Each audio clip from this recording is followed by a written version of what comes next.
Nation.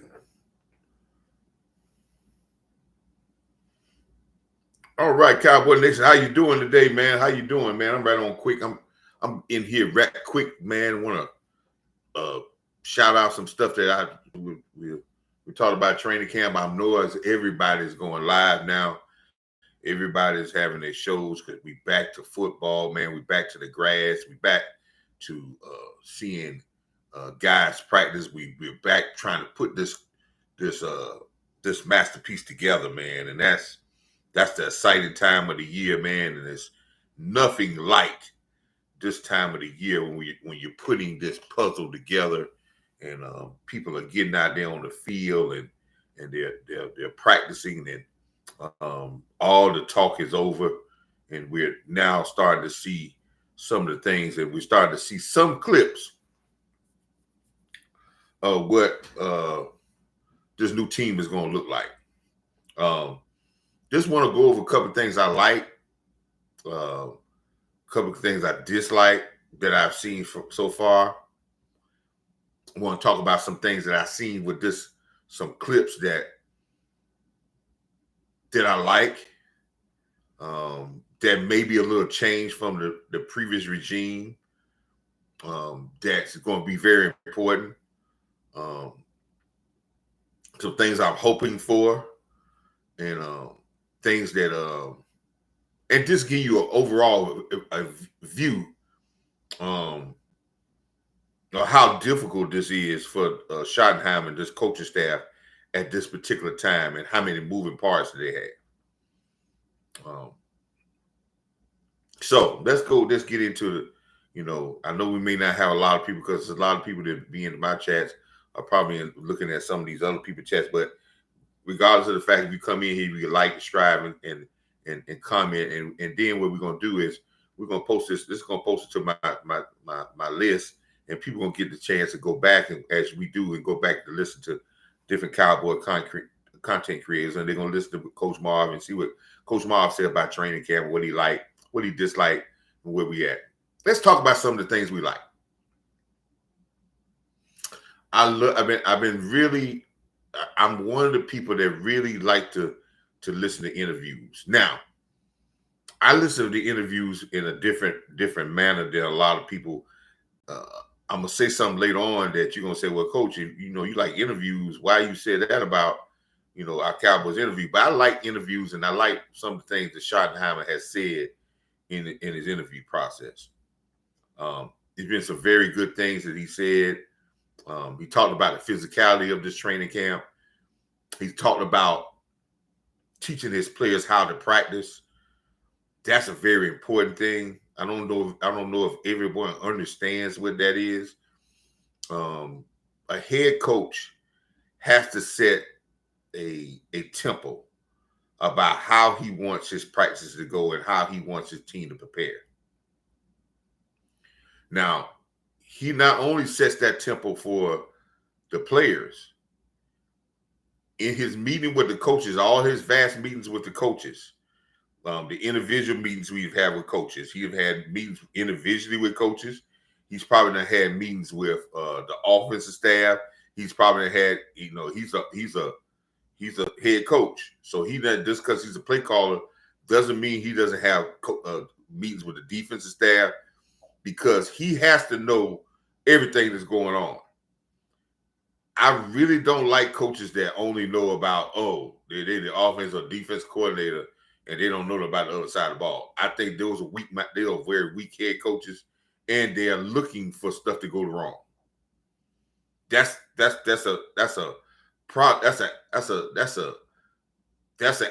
atmosphere for dissension, and the right message not going across. So Schottenheimer has had a lot of meetings with a lot of people, because he's trying to find out what is the tempo, and he's trying to get the tempo set for his organization and his team, of how he wants the organization to have a tempo. So when he mentions that he keeps mentioning and when you hear a coach mention something over and over again, in a press conference. Remember this. They're saying that same stuff over and over again to their team.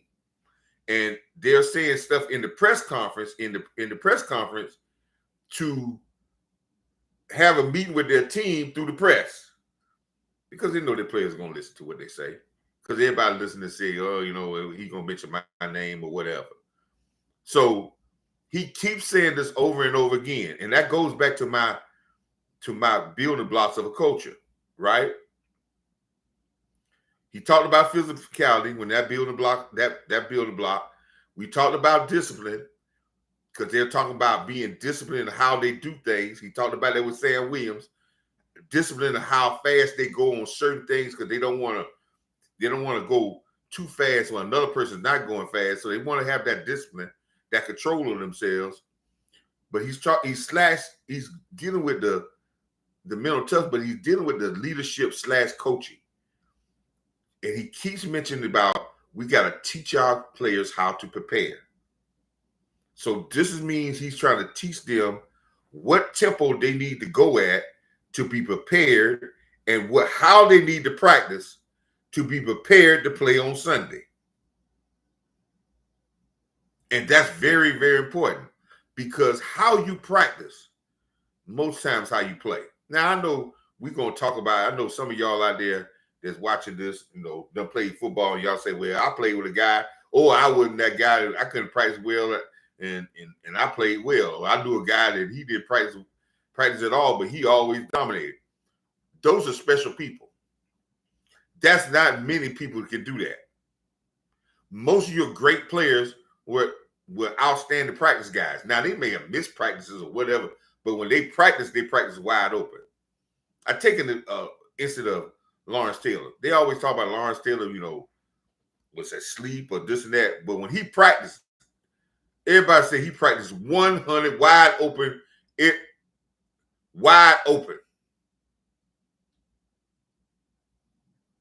Because he practiced like he played. And this is how Schottenheimer is trying to get this team to practice like you play. Remember that statement I just said. Practice like you play. So he's trying to teach his young team, his team now, how to prepare. And this is when we start out, it's a process of teaching them how to practice. Now, that's the first thing that I like because he talked about how he practiced, how he played. But let's talk about something on that dislike about that same thing. He mentioned today that the intensity of practice, the first practice, kind of wavered at the end because they were chasing the ball, making sure that they defense was going to the ball, everything was crisp. But he talked about the intensity of the practice wavered at the end of the practice yesterday, the first practice. And he mentioned that he didn't think the conditioning of his players was up to the par that he wanted them to be. I don't like that. Now, some of you going to say, well, coach, that's just the first practice with the conditioning. Well, one, I don't think they took a conditioning test. Most teams, even NFL teams, they take a conditioning test when you first get there. Some is like 16, 17, 110s at a certain pace, certain time frame. You got to run them at a certain time. And it's not as easy as you think it is. Some have to run a conditioning test. Most teams have to do a conditioning test. I don't think the Cowboys did a conditioning test. So I think the Cowboys rely on them practicing and see how their players react to practice and winning. So what I did like about that, because if you don't change that, they probably came in the same type of manner that they came in last year. And if anybody remembered me on the live show, I talked about our conditioning as a football team for the last 2 years. I don't believe, personally, as my eyes of watching football teams, that this Cowboy team was in the best conditioning of a football team. And people, that is going to be paramount for our success. Now, I know some of y'all may not think that, but that's probably going to be one of the biggest things for our success if our level of conditioning is at top level. Because if your level of conditioning is not at top level, it makes you not be physical. It causes mental mistakes. It causes mistakes. It causes a lot of sloppiness in your play, which in the NFL, the team that makes the least amount, the most amount of mistakes, usually are the team to lose. So he's going to rectify that. And he talked about what I did like about. He said he's going to try to rectify that. So what they're going to do is try to add the tempo. And he said he mentioned it to his team. So if he mentioned this to his team, probably those assistant coaches probably have taken notes of people in their own groups that don't look like they're in shape enough. And it's time of the year that they need to get on their butts about that, and even add extra conditioning to them between practices. Or in some cases, if it's a guy that's a rookie or a undrafted free agent that's trying to make this team, you need to cut him. Now you say, well, coach, you be a little rookie. Yeah, well, you need to cut him. Because think about this. If you're an undrafted free agent, you got signed to the Cowboys, and you're trying to make this team, if you ain't in condition when we bring you there, that you can go all day, I'm cutting bait with you. You're getting a chance to get into the NFL. And if you're not in condition, I'm not waiting. That's right. You got to go. Because being in condition is the first level of respecting the game and discipline. Let me say that again. Being in condition is the first level of respect for the game and discipline. And especially at this level, you know that you have to be in condition from Pop Warner all the way to the NFL. So if you're not conditioned now, if you're not put yourself in the tip-top condition now, one, you don't respect the game. Two, you got a discipline problem. And it's not no time for us to try to correct that. Now, there's levels to this. If you're a superstar player, we'll try to work through it, but we know that's a red flag. But if you're an undrafted free agent trying to make this team, and you're not in shape, you're going to be cut. Yeah, there's other guys out there in the free agent pool right now that we can get to be undrafted free agents to try to make this team. They're probably in shape.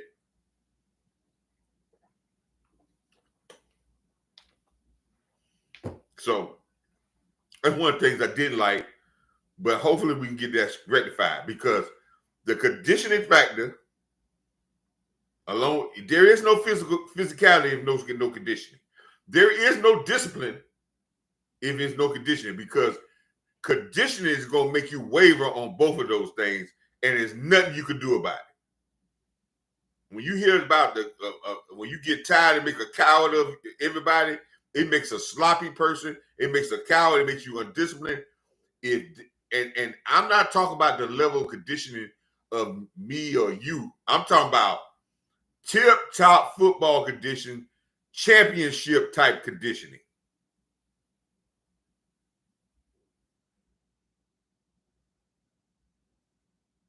There ain't championship team I know that won any championship is not a well-conditioned football team.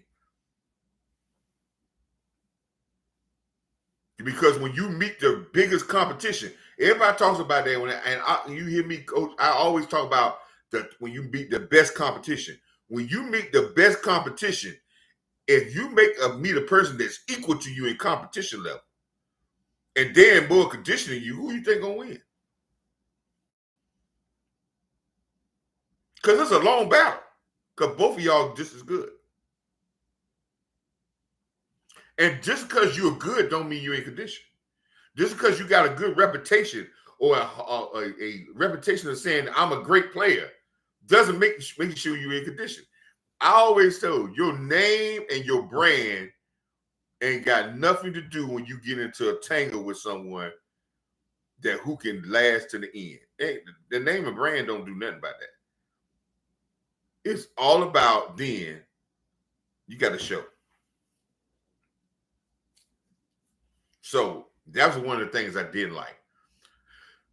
Some of the things I did like, one of the things I did like, as I and you got to make sure, Cowboy Nation, that we don't get caught up in these training camp videos. Is almost like trying to evaluate a player off highlights, and you can't evaluate a player off highlights. You have to actually watch the film if you want to give a true evaluation of a player. You either have to watch the game or watch the film and watch that play, because you need to see how that player plays all the time. But evaluating highlights, you're going to get the best. But a highlight is what it is. A highlight is a cut. So evaluating what we see it on the field is tough when we just getting clips. 2, it's tough to evaluate based off what people are saying. And I know some of our reporters and some of the people we got on the ground, they're giving you reports. But you got to understand, and I'm not saying anything bad, but it's coming out of their lens. So whatever is fresh in their mind, or maybe who they like or who they think they're trying to pinpoint on, is what you're going to see or you're going to hear. There may be some other things. Also, we have to be careful, Cowboy Nation, that we don't get caught up saying we like a play because he made a highlight. He made a wild play. Because remember, our coaches are not looking for, they're looking for consistency. They may see wild plays that we may not even recognize as being a wild play. And that's going to get to what the tough job that I'm saying about Schottenheim. But some of the clips I've seen, is 2 things that I've seen that it's been very good that I like.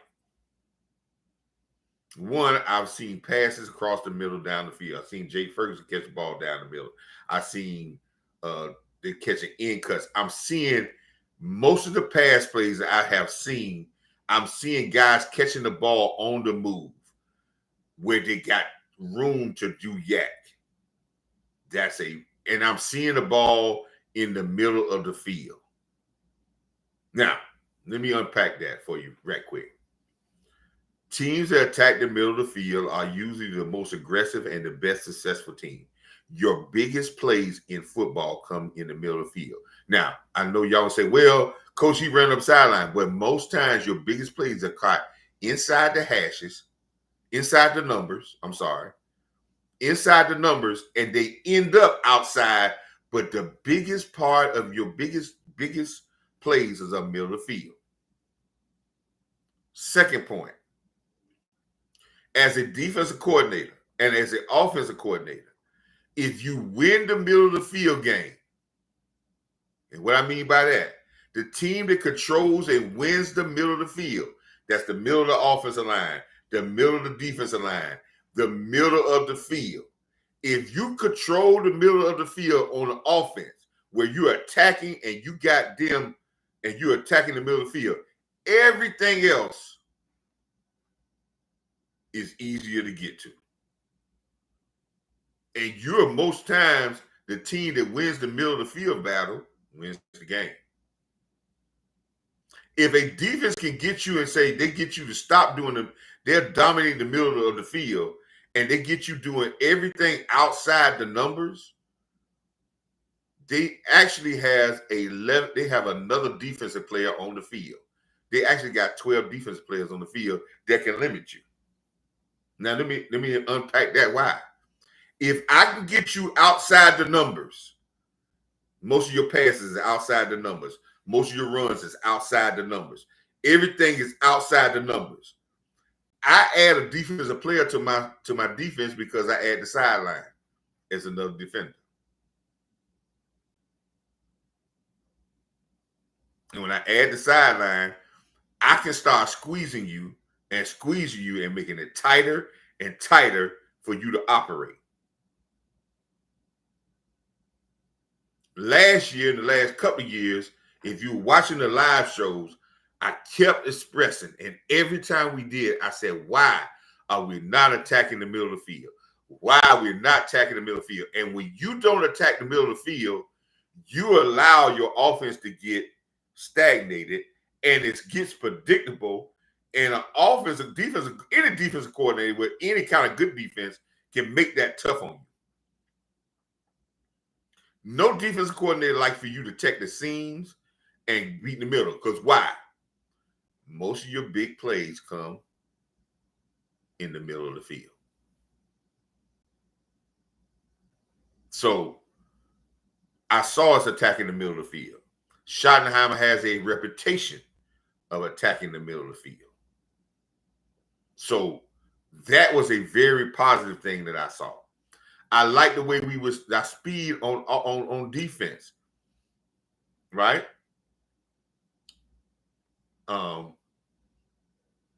But I hadn't got a chance because it's only been 1 or 2 practices. But those are the things I really kind of like. Tackling in the middle of the field, talking about physicality of this training camp, really talking about Sunday. He trying to have talked about Sunday because he kept referencing but people doing certain things, but he said we'll see when the pass come on.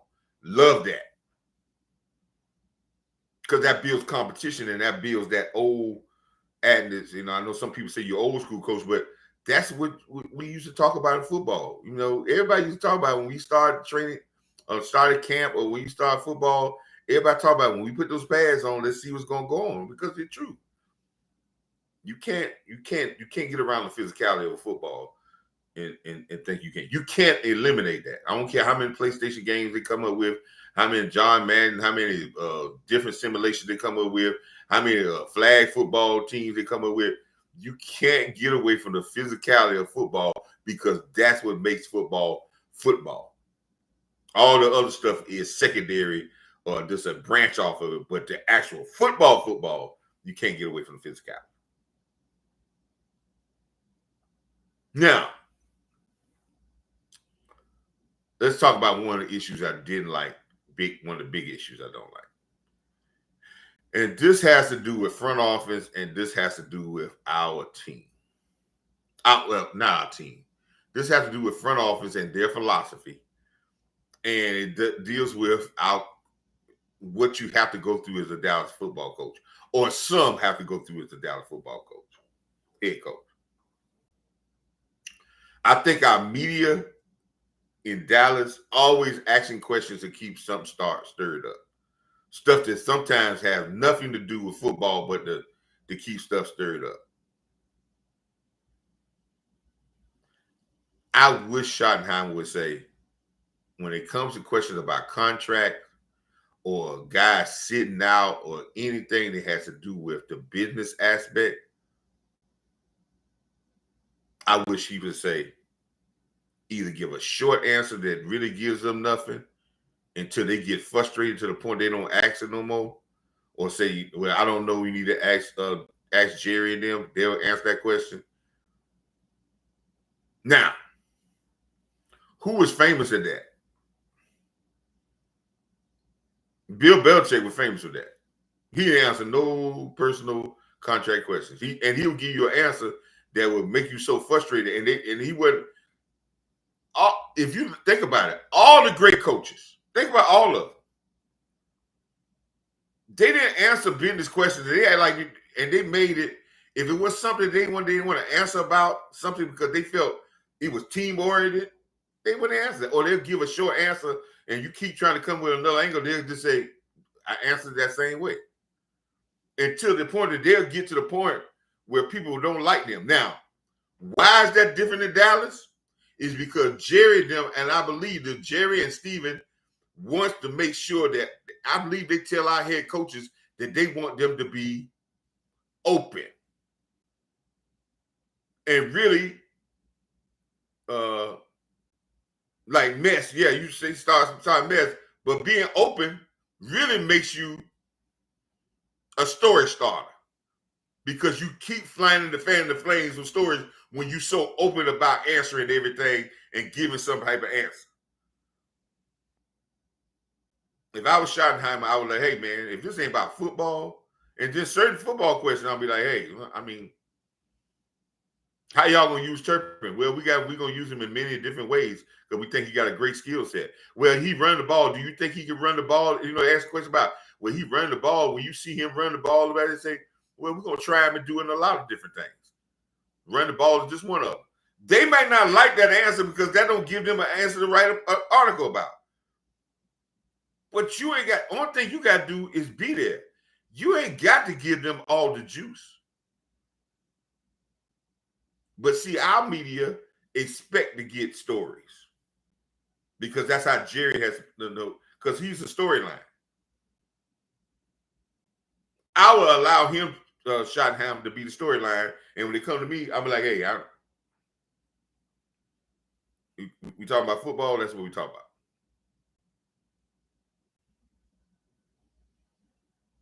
That gets us in trouble with a lot of men. That's why one thing, we talk too much. We try to be too open. Again, it goes back to what I was saying. The sun don't need no flashlight. The sun don't need a spotlight. And it seems like for us, this cowboy organization is always trying to add a spotlight on the sun. The sun it's got enough beams as it is. It don't need a spotlight. This organization already got enough attention and stories that it is. It don't need for you to go up there and give storylines with every word you go trying to be transparent. You're promoting something that's already been promoted and it promotes itself. So you're not doing that. Only thing you creating this mess.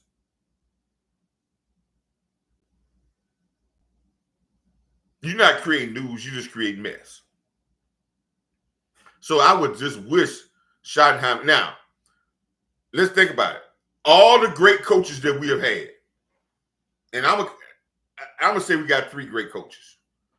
And I'm gonna name Bill Parcells because I understand where Bill Parcells took this team to what he did with this team when he left. It was remarkable.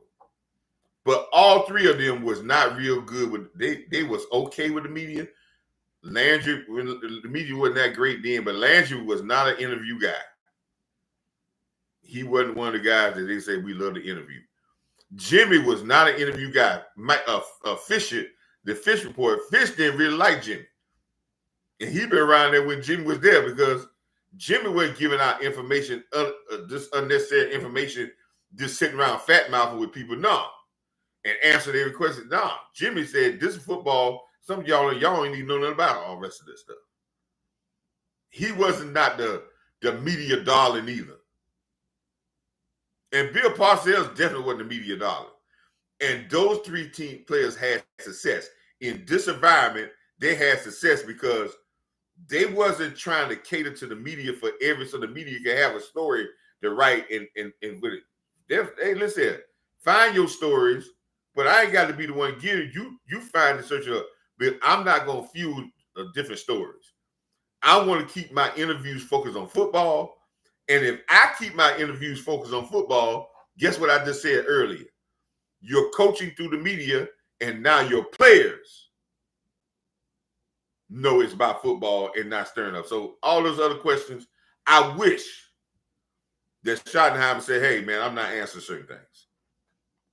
That ain't, 1, I'm not thinking about that. 2,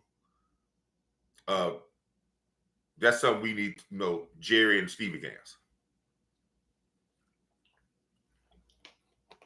And they'll be glad to answer.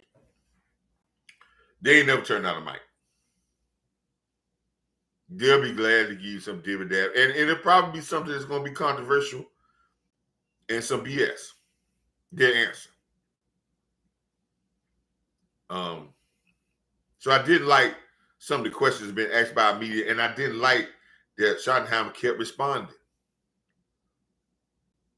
Sometimes you got listen.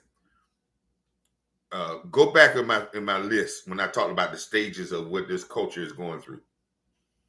And I said we're going through the excitement stage, which was we still are going through the excitement stage now. Then we're going through the adjustment stage.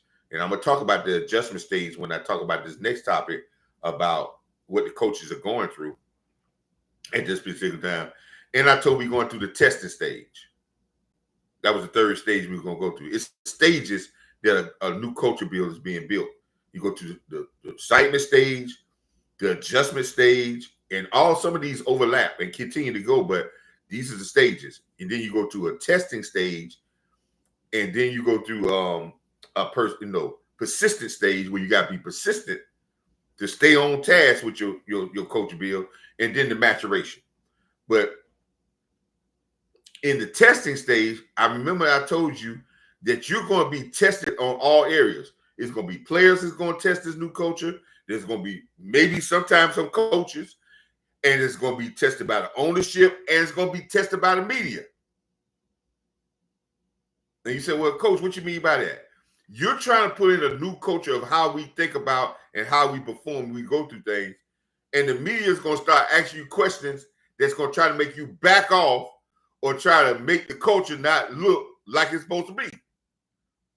All these questions about Parsons, about him practicing, is he going to be there? All these questions about certain stuff, they're testing how Schottenheimer is going to answer these things and how he's going to stay to his culture and his gun. Because they're waiting on him to answer one question the wrong way and say, oh, I thought he was talking about being physical or being disciplined.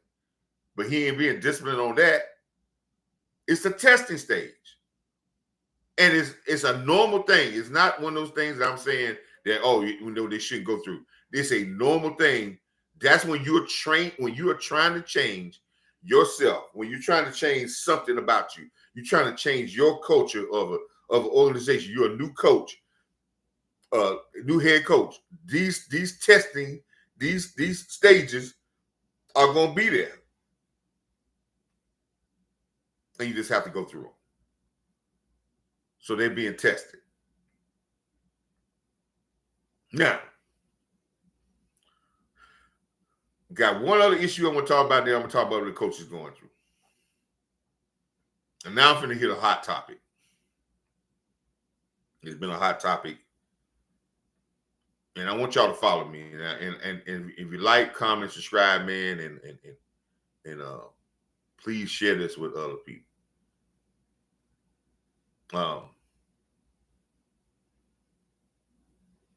I'll get to that question. What are the two things? One or two things I'm looking for from Dak early in the season. I'm gonna get to that. Man, but let me go ahead and answer that first before I get into my other thing. I'm looking for Dak in this offense to take pressure off of Dak Prescott. I'm looking for Dak to make plays, but not feel like the whole offense, if it goes, this organization and this fan base is all would say, if we can't win a game, let's Dak have a great game. And no other great quarterback. Man, Jalen Hurts had horrible games in the last 3 years and they won games. Even Patrick Mahomes has had horrible games and they have won games. When a quarterback feels that he has to be the end all and be all to win games, guess what? Those teams are not going to win Super Bowls. When the great John Elway started to realize that he can be great, but it wasn't all about him, and they got a better defense as well as they got a running game, he won Super Bowls. Dan Marino never got to that point where he felt that this winning a Super Bowl was not all on him. By the time Jimmy got there, Dan was already on downhill. And Jimmy tried to build that around Dan to show Dan that, hey, you could be great, but I don't need you to be great to win it all. We're going to win it with other ways. And that's what this team has to do. Dak early on in the season, I want Dak to be able to win the game. I want us to win the game if we just have to be able to run the ball. Or we want to have to play great defense. I want him to be able to trust everybody and not worry about stats, but the little things. And I want him to be vocal about getting his other teammates. I want him to be vocal about the run game. I want him to be so vocal about the run game on his offensive line that he gets pissed off that we cannot run the football. Because he's understanding that he's transferring the responsibility to another unit. And what's going to happen is it's going to make his play greater. He's going to be more efficient, and we're going to be tougher to play against. What I said yesterday is you cannot individualize football. It's the greatest team sport in the history of team sports. You cannot individualize it. Teams that individualize it, the NFL has tried to individualize it because they're trying to market it. That's just the marketing. But if teams that individualize it, you have great players, but teams that individualize it usually lose. The Oklahoma City is a great example. Great example this past year in the NBA championship. They knew when they got to the podium, they understood that Gilchrist was a MVP, a dynamic player. But the ownership and the coaches talked about this is the most unselfish team that we have. And that's why they won the championship. The sum of the parts. And everybody investing that says, if we don't win, I'm invested to say it's my fault. Not that fault. Not that guy's fault. Because losers point fingers. Winners get better as a group. Okay, so yes, that's what I'm looking for in Dak. So that's what I'm looking for, man. That Dak doesn't have to invest himself, that he is the owner early on in the season. I'm okay if we, and I'm gonna get to my part about when I'm telling you what the coach is going through. That's going to explain to you what I mean about early on in the season, where I think Dak gonna be. But I want this team to be invested that says, who else can win this championship for us? Instead of just saying Dak. The great team say, hey, we can win on defense. The great team say we can do it. And Dan Marino had that problem.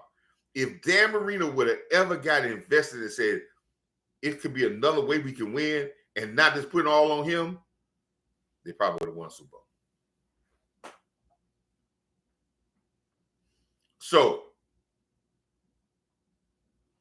let's talk about this other part. And I'm going to get a lot of people upset because there's been a lot of talk about, and we're going to talk about the Mozzie Smith thing. Mozzie said he came in, people say he lost 14 pounds. Mozzie talked about he looked at film and he didn't see himself as being able to explode. And then when you watch film, you watch out. Now, one of the things I've seen on 2 occasions when I watched our defensive linemen go through drills, they're talking about getting off the ball big time. And I'm going to talk about the safeties too, because you asked that question. So I'm going to answer that question too about the safeties. But let's talk about this Mozzie thing, because the safety player is going to come into that too when I talk about this run defense. Now I'm going to give you some philosophies. Now take this from Coach. You're finna get some coaching talk now. There's 2 ways you can stop. There's 2 ways teams gotta, maybe they try to defend the run. And I know you heard, and it's 2 ways, but let's talk about 2 other ways is within those 2 ways. I know y'all heard the philosophy of 2 gap. And then we got 1 gap schemes. Well, 2 gaps, where we talk about, we the defensive lineman, holds his man up, and he got gap to the right and a gap to the left. He's got a shed. He's trying to hold him up, stand the guy up, and he's got the gap to the right or he got the gap to the left. If it's a nose guard, he got A and he got B. And he's responsible for trying to plug both of those things. So when he gets double teamed, he needs to stay strong right there because he can claw one up by not getting moved. And he's going to try to restrict the one they're trying to push him away from. So he's just got to fight hard. But if he's getting blocked head up, he's going to post his man one step, try to drive him one step back in the backfield, and then go either right or left. And he's trying to make sure that the offensive lineman does not get leverage his head on one side or the other so he can block him one way. But it's a very physical play. And usually in a two-gap scheme, you want very big guys. Why? Size is most important with that. Why? Because you're playing two gaps. So you really going to post a guy up and you're going to control the guy. So the bigger you are, the more control you have to go right or left. In two-gap scheme, that usually is a lot more pressure on the linebackers. You say, well, coach, why is that more pressure on the linebackers? Because of the fact that you post them up, but the linebackers, they got two-gap too.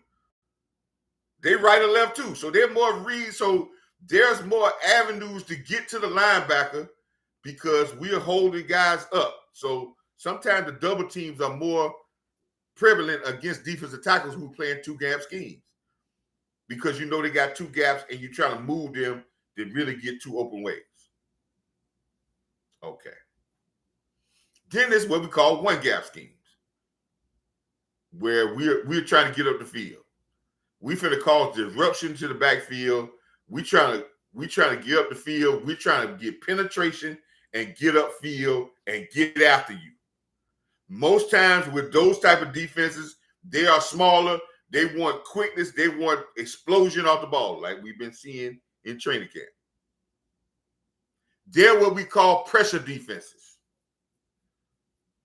They're going to pressure the pass because they're coming off the ball, but they're also going to pressure the run. They're going to try to pressure the run to make you make decisions and disrupt things. Throw your timing off. Guys only got one gap, and they're actually control that one gap. Now, if you double team one guy out of a gap, it's usually going to allow another guy to have a better chance to close it down because he got the gap. And if you double team one guy, you really can't control the other guy from getting his gap and maybe covering up for the other guy.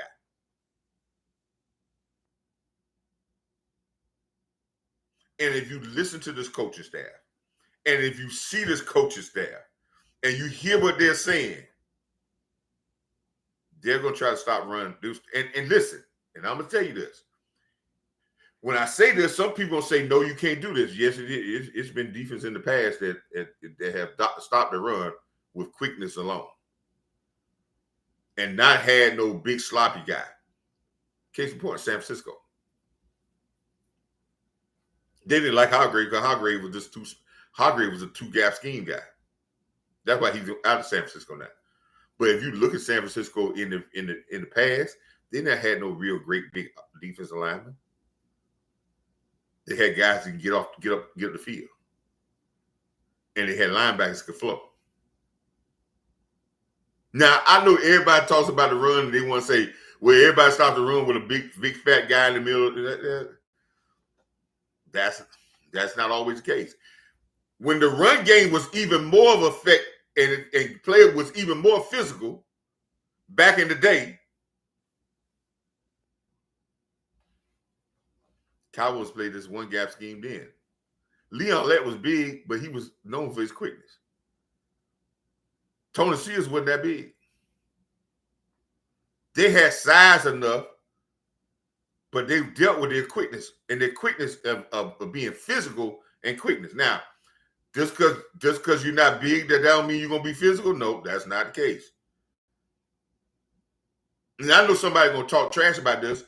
D-Law was number 240 pounds, but you couldn't move him. And his hand work and his leverage and his get off in the run game was impeccable.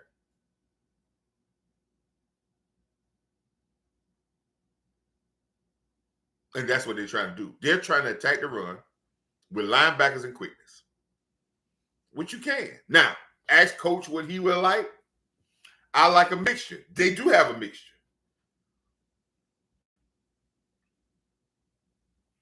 I'm not the one that says you got to dominate one tech. If I could be dominant at three tech and dominant at defensive end and dominant at linebacker, my one tech ain't got to be this great because he's not going to have no big numbers anyway. And if we're asking to play one technique, one gap technique, him holding up double team blocks ain't what we asking him to do. We're asking him to take one gap and explode there, upfield. And if he's big and slow, he's not going to help us. Now, I know a lot of people ain't going to like to hear that, but this is what this defense is trying to do. Can it be successful in that? Well, let's think about it. When Matt Eagleson was here before, back in the Marinelli days, they didn't have no big defensive tackle. They played the same scheme then. But I think they played the same scheme then with a lot less better defensive tackles than they got now. I think our defensive line is way better than what we had before. And I think that this defense coordinator loves the versatility and the amount of defensive guys he got where he feels that this attacking style is going to work because he's going to be able to keep fresh bodies to attack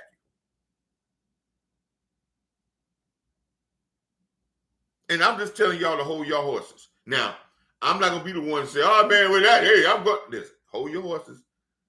This is where they're going to do it. And I believe you're going to hear him somewhere down the line in these press conferences talk about it takes everybody to do that. And now let's get some what I was actually about the safeties. No. Safeties got to listen. If any unit on this field, on this defense, that got a lot to prove to me as safeties. Because I am a component. If you're gonna have a great defense, it's hard. If you got a great defense, any year or any team that historically got great defense, they got great safety play. Last year, Philadelphia had great safety play. You got to have great safety play. If your great safety play, listen, the years that Dan Quinn had his best defenses at Dallas, Wilson had his best year and Kurtz had their best year. Not saying I wanted them back, but they had their best year.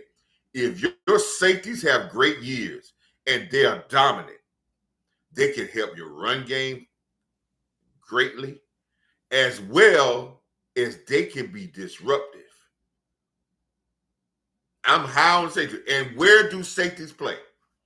Let's go back to see if y'all been following Coach earlier when I said, where did I say that one of the battles that you need to win? If anybody in the chat was listening earlier, what battle do you need to win? And I'm talking about safeties now. So what battle do you win and where do the safeties play?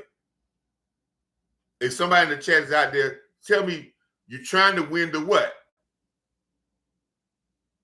The middle of the field.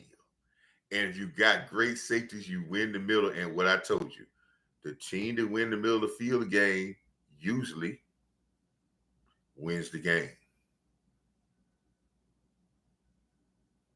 So that's why safety play is very important. And I'm looking, hopefully, getting Matt Eagleson brings Hooker back to his nature of a playmaker. But I just don't think Hooker's got the physicality anymore to be the guy safety I want anymore. And I think they're looking into that. I think they've got some guys in this training camp that they're going to make plays, but they're going to bust people up. Now, going back to our run game, look for this defense, and this is what I see. Look for this defense to be attacking with the front seven with gaps and attacking upfield with the front seven, but shelling in the back. So you don't get big plays on. With their eyes on the ball. This defense probably going to play more zone because I think Matt Eagleson believes with his eyes on the ball. And if he pressure you up front, he believes quarterbacks can make mistakes. And if your eyes on the ball, they can be able to make plays. That's when you when a defensive coordinator, and I'm giving y'all another little tidbit that y'all can take, right? Take with you. When a defensive coordinator said that he's talking about having 40 turnovers, he wants to get a lot of turnovers. Most times he's going to play zone defense, and he's going to have his eyes. Most of the time, his player with the eyes on the ball. And the eyes on, what I mean by eyes on the ball is when you're running man, your eyes are not on the ball. You're on the defender. When he says he wants eyes on the ball, when you got eyes on the ball, now he's a read and react. They're going to be reading and reacting. They're making the quarterbacks with pressure, by applying pressure and making quarterbacks do quick decisions. Now, I ain't saying that they're going to be blitzing, but pressuring by your defensive lineman getting up the field. Now they're going to try to close the windows, and with their eyes on the ball, they're going to have people jumping routes, doing those things because we're going to deal with our speed to make plays. He's going to shell it in the back with eyes on the ball where they can try to make plays. If you catch the ball in front of him, let's come up and be violent with the tackle. But we're going to pressure with the front seven. And we're going to shut the run game down with the pressure from the front seven. Now, how did that run defense get better?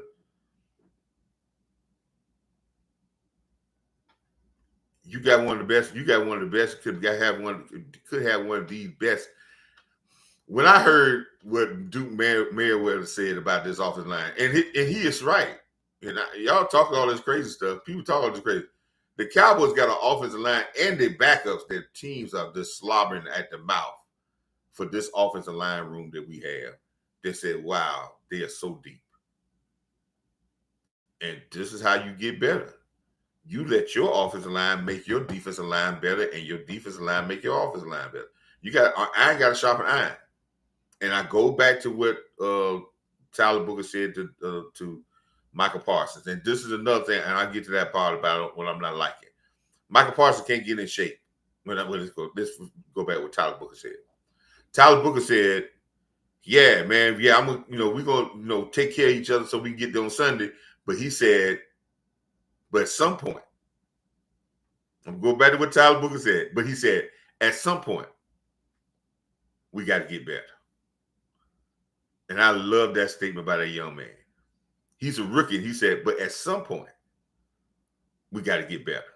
And that means at some point, we got to go wide open at each other because we got to get better. That's how we get better and get better to stop the run. That's how we get better than learning how to run the football. You ain't going to get prepared this season physically by throwing 7-on-7. There's a girl league I just saw the other day, a girl flag football league. They throwing 7-on-7. But when you talking about football, inside run drills, 7-on-9. 7 offensive players, 9 defenses. Yeah. And let's go at it. Let's build toughness. So, last point. What are our coaching going through? And what do we need to be? What do our Cowboy Nation need to be? Cowboy Nation, let's be patient. I know I'm telling a hungry person that ain't ate a meal in 10 days, and I'm telling them to say, hey, be patient and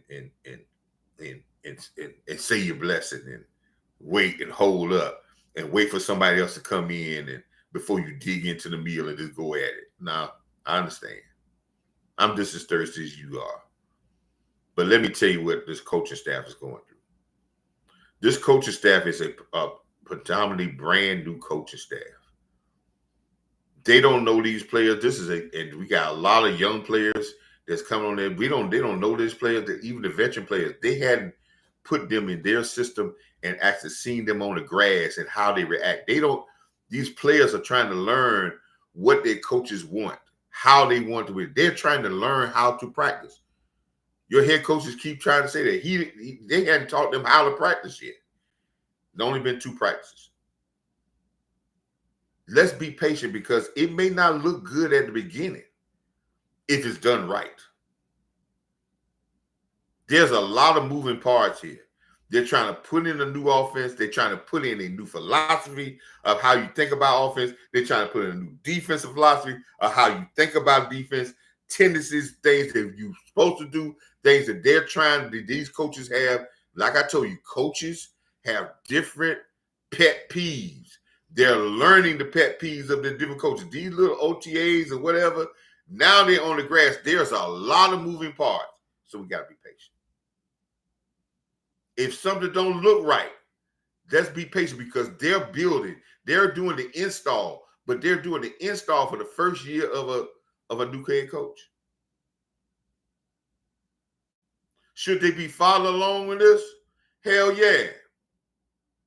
Not because of this is following along because of this organization, of this coach staff. They should be following along because, again, I'm gonna go say it, Jerry Jones and Stephen Jones is the reason why we're going through all these moving parts. Because, again, I said, if you didn't believe that Mike McCarthy could take you to the next level and you didn't give him an extension, you did a travesty to this football team to put Mike McCarthy in here with a lame duck status, with no team, no coach ever won with lame duck status, and suit him with a whole staff of lame duck coaches and say you're going to win. Because you saving a couple of dollars because you didn't fire them, because you didn't want them to be going to get paid while you got a new coaching staff. You could have started this process last year. And where we could have been now. But you tried to be cheap and blame it on injuries to Dak and injuries to Michael Parsons. But no, Jerry, you put us in a culture that don't win.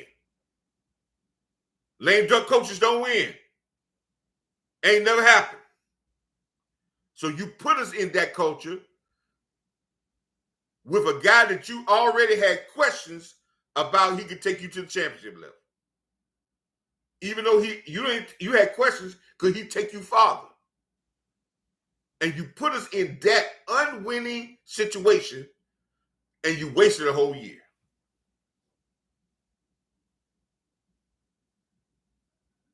So let's be patient with Schottenheimer because he's starting where he should have started last year. Now, is the task insurmountable? No. But it's a very tough task. And getting a total organization and these coaches, listen here. Think about it, people. Some of y'all grill. If there's some grillers in the chat, people that grill, put a thumb up in the chat if you're a griller. Some of y'all grill. Some of y'all are master grillers. Y'all throw some on the grill. Y'all master grillers. But when you got a new grill, right? Do you have a masterpiece that first time you do that grill? Or it takes some getting used to the grill, your brand new grill, to get yourself in rhythm? It takes some time. Now, does that take time for a long time? But it's a lot of moving parts. And just Schottenheimer's got a brand new grill. Not only he's got a brand new grill, he's got to learn. Even though he's been here, he's in a different role. But his assistant coaches, most of them are brand new. They hear about Michael Parsons. They hear about Osa. They hear about Sam Williams. They hear about Dante Fowler. But they hadn't seen how these guys go when they get tired. They didn't see how these guys react to their different scheme or the techniques that they're trying to give. They hadn't seen them in the middle of a battle. When you look a guy in the eye, we getting tight and we got to try to get this ball back to win this game. They don't know how these people react. And guess what? The players don't know their coaches or how they react. So it may take this preseason. It takes some stress. And remember, I always talked about that. That's why this training camp got to be hard, because you got to stress them to find out our breaking points as coaches and players. That's why the first game of the season may not be our best performance, but it would teach us a lot. Listen, we may play well. Listen, we may go out in our first performance against Philly and win and play very well, and then come back the next game and not play well. Because of the fact it's new, we got to learn how to sustain the same mentality. It's a learning process. That's why most teams don't become to know themselves until after week 5 or week 6. With us having 17 games, Cowboy Nation, you can go 5, you can go 3-3 the first 6 games and still have a Super Bowl team.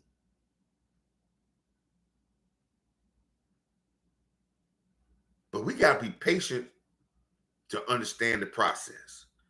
This team, this is going through a lot.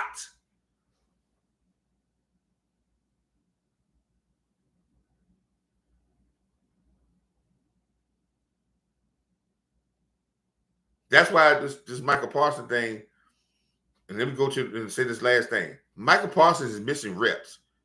He's missing condition. Now, you can tell me he's doing all, but I leave him out there in the field playing reps and seeing that. I don't need him half saying my back hurt or chilling, because he's going to protect his money. And I understand that. And I'm not saying Michael Parsons is wrong with this.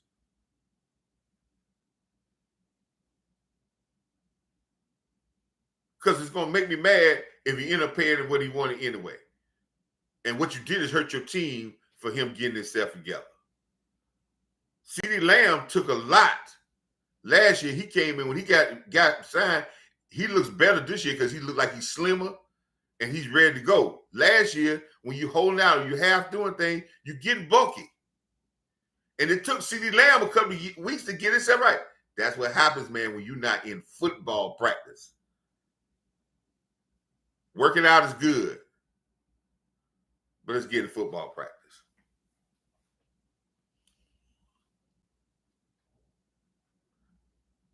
Yeah, you're right, man. Listen, man.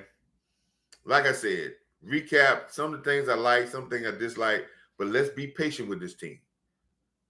There's a lot of like what Schottenheimer said, it's a lot of damn football to go before we get to the train, get to know one. And he's talking about that too. And I don't think people understood what he said about that. He said Tyler Booker ain't got no starting position. And that's right. You gotta make guys learn, because these other guys, man, they're professional too. They're not giving up. Those veterans they brought in here can play. They got playing time in this league.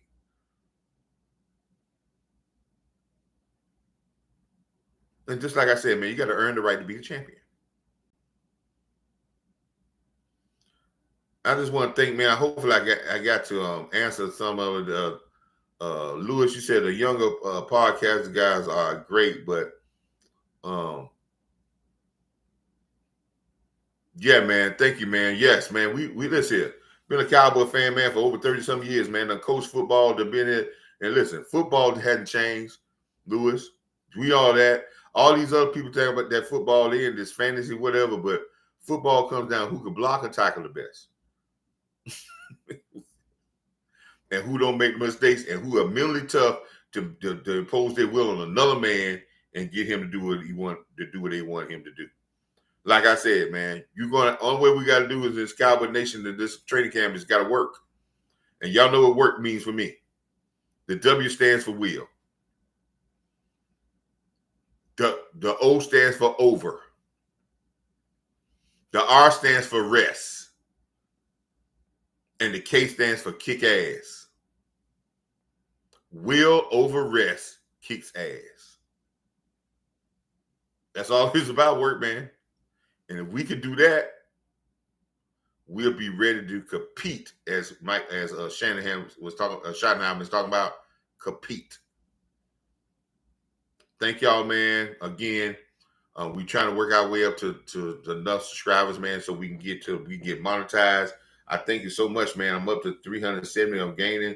But if you share this video, you put it out on your social media things. You tell your friends about it. You share that. Hopefully this week, Friday, I'll be on a show. I think me and I maybe not supposed to publicize it, but I think me and Lou Takes is going to be on a show. I talked to him about. We're going to be talking about a little bit of offensive line play, about how impressed I'm with this offensive line, about what we need this offensive line to work on first, and how they're going to get better to be a leader of this team.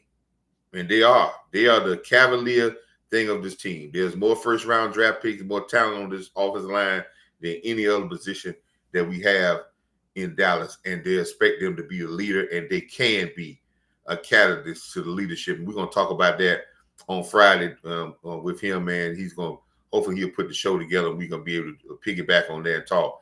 I may come on again probably tomorrow, never know when stuff hit my mind.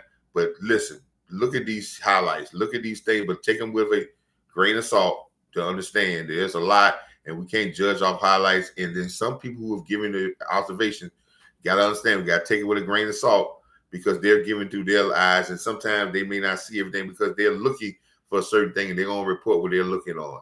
But that's not saying that they're being bad. I appreciate the guys that's down there in Oxnard. One day I hope I can get to the point where I can attend Oxnard and get that experience in Oxnard in training camp. But again, man, if you want to support the channel, you can get $PBS, $P as in Paul, B as in boy, S as in Sam, $P as in Paul, B as in boy, S as in Sam, 222. That's my cash app. If anything you give is going to go towards getting the other stuff that we need to build. You can see on my shoulder here, there's a box of computer equipment. I just got some computer equipment, got a new box that just came in. Somebody built a computer, man, and we're gonna try to put that and try to build it up with the camera and all the stuff that it needs to try to get this telecast with a better video and a better and we can start going streaming with other people and hold the fort with some of the technical stuff to do. But again, if you want to support the channel, you want to do it. If you don't, just like and share, man. That's enough. And your comments has been great, man. Thank you for the algorithm. Thank you for just coming in and joining with me. But like I said, let's be patient. And I want y'all to put in the chat. I want y'all, when y'all post stuff, I want y'all to say, hey, coach says we got to work. Will over rest kicks ass. A Coach Marv original. Because those who sweat more in peace bleed less in war. Until next time, I'm out. Go Cowboys.